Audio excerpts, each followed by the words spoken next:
बिस्मिल्लाहिर्रहमानिर्रहीम। Dear students, अस्सलाम वालेकुम। Second year chemistry chapter number 7 में आज का हमारा जो टॉपिक है वो है classification of organic compounds. Dear students, पिछले एक लेक्चर में हमने पढ़ा था कि कार्बन की कैटिनेशन की प्रॉपर्टी की वजह से ऑर्गेनिक कंपाउंड्स की तादाद जो है वो बहुत ज़्यादा है और ये तादाद जो है वो मिलियंस में पहुंच चुकी है। More than 10 millions organic compound इस वक्त बनाए जा चुके हैं।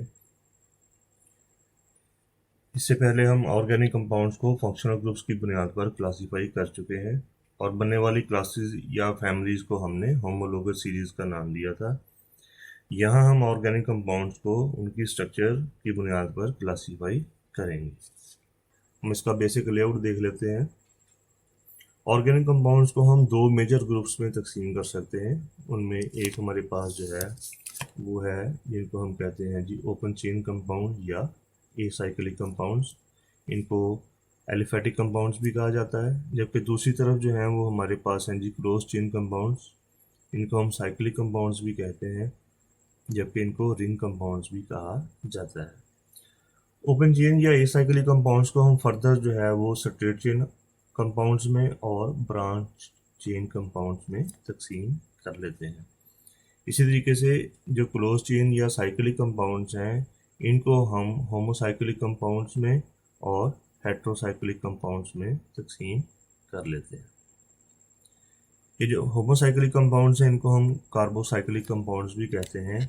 इन कंपाउंड्स को फर्दर हम दो क्लासेस में एलिसाइक्लिक और एरोमेटिक कंपाउंड्स में तकसीम करते हैं।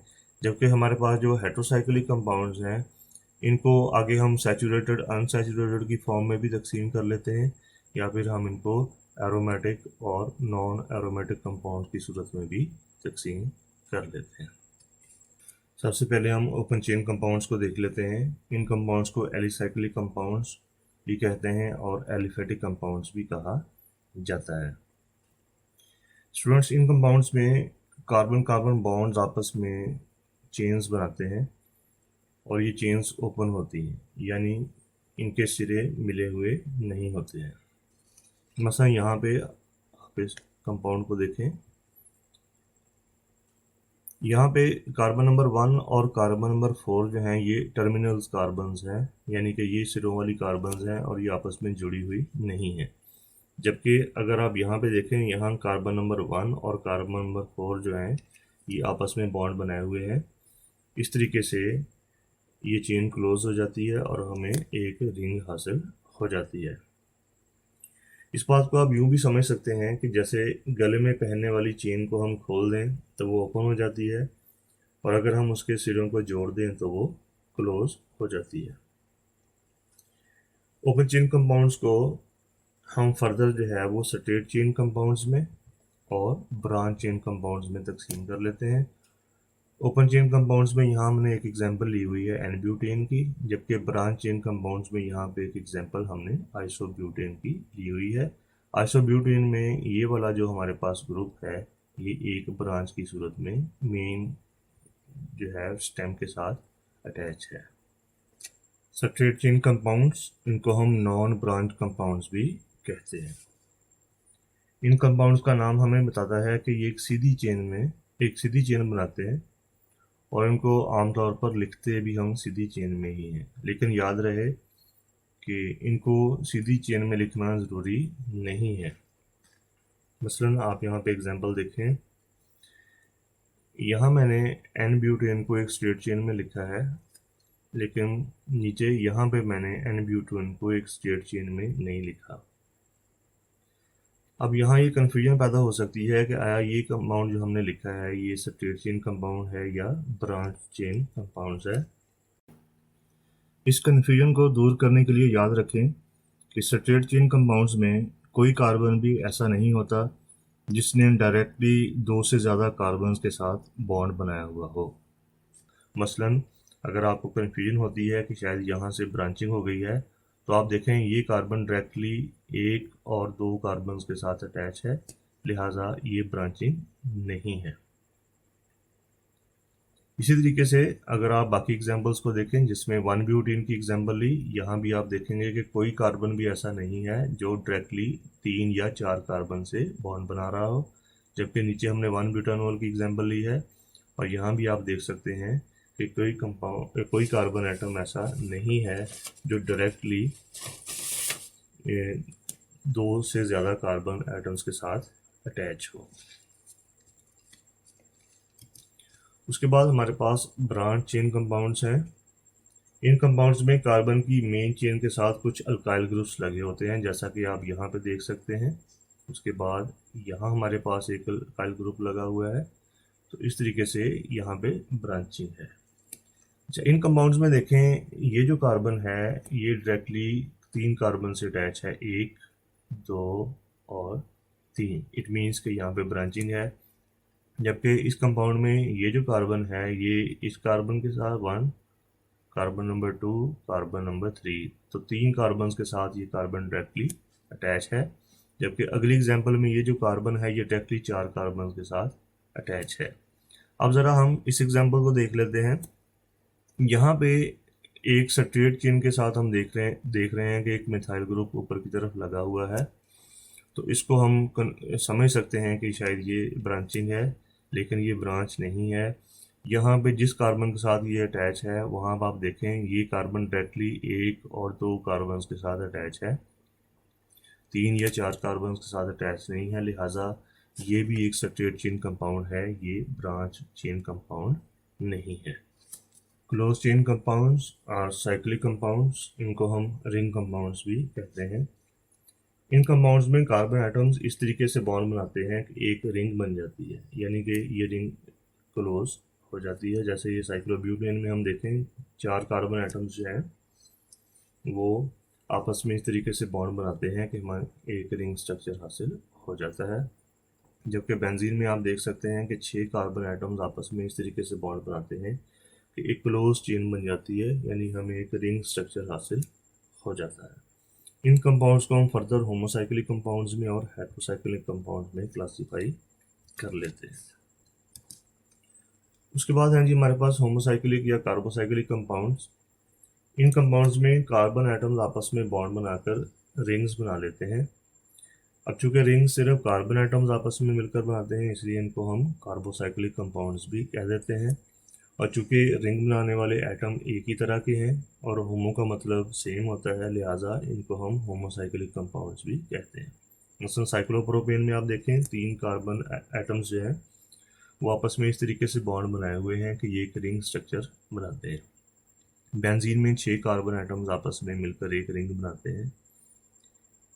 एनिलीन को अगर हम देखें, इस कंपाउंड में हमारे पास जो है वो नाइट्रोजन भी मौजूद है, लेकिन याद रखें कि ये नाइट्रोजन रिंग बनाने में हिस्सा नहीं ले रही। रिंग असल में 6 कार्बन एटम्स ही बना रहे हैं, जबकि ये नाइट्रोजन एक ऐसे कार्बन के साथ अटैच है जो कि रिंग बना रही है। लिहाजा ये कंपाउंड भी होमोसाइक्लिक या कार्बोसाइक्लिक कंपाउंड ही है। होमोसाइक्लिक कंपाउंड्स को हम फर्दर एलिसाइक्लिक कंपाउंड्स में और एरोमेटिक कंपाउंड्स में क्लासिफाई कर लेते हैं। एलिसाइक्लिक कंपाउंड्स ये ऐसे होमोसाइक्लिक कंपाउंड्स हैं जो 3 या ज़्यादा कार्बन एटम्स की रिंग पर मुश्तमिल होते हैं और इनकी प्रॉपर्टीज़ जो हैं वो एलिफेटिक कंपाउंड से मिलती हैं। यहाँ हमारे पास जो वर्ड एलिसाइक्लिक है ये एलिफेटिक और साइक्लिक का मजमूआ है। यहाँ पे एली जो है वो एलिफेटिक से है। ये कंपाउंड जो हैं ये सैचुरेटेड भी हो सकते हैं, यानी कि इनमें जो है वो कोई भी डबल या ट्रिपल बॉन्ड ना हो, और ये कंपाउंड अनसैचुरेटेड भी हो सकते हैं, यानी इनमें कोई डबल बॉन्ड भी हो सकता है। इनमें से जो सैचुरेटेड एलिसाइक्लिक हाइड्रोकार्बन्स हैं इनका जनरल फार्मूला CnH2n होता है, यानी कि इनमें जितने कार्बन एटम्स होंगे उससे 2 गुना हाइड्रोजन एटम्स होंगे। यहाँ हमारे पास साइक्लोप्रोपेन है जो 3 कार्बन एटम्स पर मुश्तमिल एक रिंग है। यहाँ पे 4 कार्बन एटम्स पर मुश्तमिल एक रिंग है और ये कंपाउंड साइक्लोब्यूटेन कहलाता है। 5 कार्बन की रिंग है, ये कंपाउंड साइक्लोपेंटेन कहलाता है। यहाँ पे हमारे पास 6 कार्बन की एक रिंग है, लेकिन ये इसमें एक डबल बॉन्ड मौजूद है, अनसैचुरेटेड है, इसको हम साइक्लोहेक्सीन कहते हैं। जबकि यहाँ पे हमारे पास 6 कार्बन एटम्स पर मुश्तमिल एक रिंग है जो कि सैचुरेटेड है, इसको हम साइक्लोहेक्सेन कहते हैं। उसके बाद हैं जी हमारे पास एरोमेटिक कंपाउंड्स। इन कंपाउंड्स में आमतौर पर एक बेंजीन रिंग ज़रूर पाई जाती है। यहाँ मैंने लफ्ज़ आमतौर पर बोला है, इसका मतलब ये है कि एरोमेटिक कंपाउंड्स में बेंजीन रिंग का होना ज़रूरी नहीं है, लेकिन ज़्यादातर और एरोमेटिक कंपाउंड्स में बेंजीन रिंग मौजूद होती है। बेंजीन रिंग जो है ये 6 कार्बन एटम्स पर मुश्तमिल एक रिंग है, जिसमें अल्टरनेट पोजीशंस पर 3 डबल और 3 सिंगल बॉन्ड्स होते हैं। देखें यहाँ पे हमारे पास डबल बॉन्ड है, उसके बाद यहाँ पे हमारे पास सिंगल बॉन्ड है, फिर डबल बॉन्ड है, फिर सिंगल बॉन्ड है, फिर डबल बॉन्ड है, और उसके बाद हमारे पास फिर सिंगल बॉन्ड है। तो अल्टरनेट पोजीशंस पर 3 डबल बॉन्ड और 3 सिंगल बॉन्ड्स मौजूद हैं। इसको हम इस तरीके से भी रिप्रेजेंट कर लेते हैं, या फिर हम रिंग के अंदर एक दायरा लगाकर भी इसको रिप्रेजेंट कर लेते हैं। अगर हम बेंजीन रिंग में कार्बन एटम के साथ अटैच एक हाइड्रोजन को हटाकर वहाँ कोई और ग्रुप लगा दें तो हमारे पास बेंजीन के डेरिवेटिव्स हासिल हो जाते हैं। ये भी एरोमेटिक कंपाउंड्स हैं। मसलन अगर हम बेंजीन रिंग में मिथाइल ग्रुप लगा दें तो इस कंपाउंड को हम टॉल्यूइन कहते हैं, ये एरोमेटिक कंपाउंड है। अगर हम बेंजीन रिंग के साथ OH ग्रुप लगा दें तो इसको हम फिनोल कहते हैं। अगर हम बेंजीन रिंग के साथ CHO ग्रुप लगा दें तो इसको बेंजल्डिहाइड कहा जाता है। और अगर हम बेंजीन रिंग के साथ NO2 ग्रुप लगा दें तो इसको हम नाइट्रोबेंजीन कहते हैं। तो ये तमाम जो है वो एरोमेटिक कंपाउंड्स हैं। इसी तरीके से एरोमेटिक कंपाउंड्स में कार्बन रिंग्स एक से ज़्यादा भी हो सकती हैं।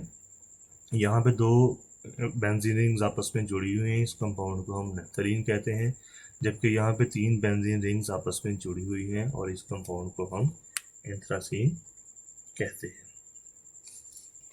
उसके बाद हैं जी हमारे पास हेट्रोसाइक्लिक कंपाउंड्स, इनको हम हेट्रोसाइकल्स भी कहते हैं। इन कंपाउंड्स में साइक्लिक रिंग बनाने वाले एटम्स में कार्बन के अलावा कोई दूसरा एटम भी हो सकता है, जैसे कि नाइट्रोजन, ऑक्सीजन या सल्फर। तो इन एटम्स को हम हेट्रो एटम्स भी कहते हैं। तो इसकी एग्जांपल्स हम देख लेते हैं। यहाँ पे हमारे पास एक 6 एटम्स की रिंग है जिसमें 5 कार्बन एटम्स हैं, जबकि छठा एटम जो है वो कार्बन नहीं है, वो नाइट्रोजन है, लिहाजा ये एक हेट्रोसाइक्लिक कंपाउंड है। इसको हम पिरिडीन कहते हैं। यहाँ हमारे पास एक 5 एटम्स की रिंग है जिसमें एक ऑक्सीजन शामिल है, इसको हम फ्लोरीन कहते हैं। यहाँ पर हमारे पास 5 एटम्स की रिंग है जिसमें से एक नाइट्रोजन एटम है, इस कंपाउंड को हम पायरोल कहते हैं। जबकि यहाँ पे हमारे पास 5 एटम्स की एक रिंग है जिसमें से एक सल्फर एटम है और इस कंपाउंड को हम थायोफीन कहते हैं।